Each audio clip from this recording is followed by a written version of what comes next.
Matagal-tagal na nga rin simula nung binalak natin at pinlano na gumawa ng cement na tipi dito sa ating munting backyard. At dahil ngayong araw nga ay napagdesisyonan na natin na ipagpatuloy yung matagal na nating pinaplano, kaya ayun, nandito na nga tayo at bibili tayo ng mga kakailanganin nating materyales. Bali kahoy nga lang pala yung gagamitin nating panghulma o pangporma doon sa ating gagawin na cement na tipi. Tamang-tama nga din yung shop na napuntahan natin sapagkat nagko-customize din pala sila dito ng mga kahoy na kakailanganin mo kung ano yung kailangang sukat. After nga nilang matapos yung pagko-customize ng mga kahoy na kakailanganin natin sa paggawa ng cement na tipi, kaya ayun, dumiretso na kaagad tayo para bumili din ng semento. After nga natin makabili ng semento, dumiretso na kaagad tayo sa ating munting backyard para naman sa ganon ay mapagsimulan na natin yung ating pinaplanong cement na tipi. At syempre, hindi na nga tayo nagpatumpik-tumpik pa dyan at sinimulan na kaagad natin yung paggagawa ng ating frame sa gagawin nating cement na tipi.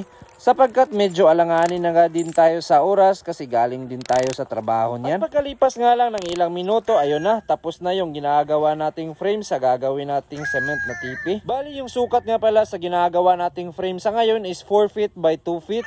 Sana nga lang ay maganda yung kinalabasan sa ginagawa nating project na ito sapagkat first time nga nating gumawa ng tipi dito sa ating munting backyard. At dahil nga wala pa nga tayong buhangin, kaya mukhang bukas na nga tayo makapagsimulang magbuhos sa mga frame na yan.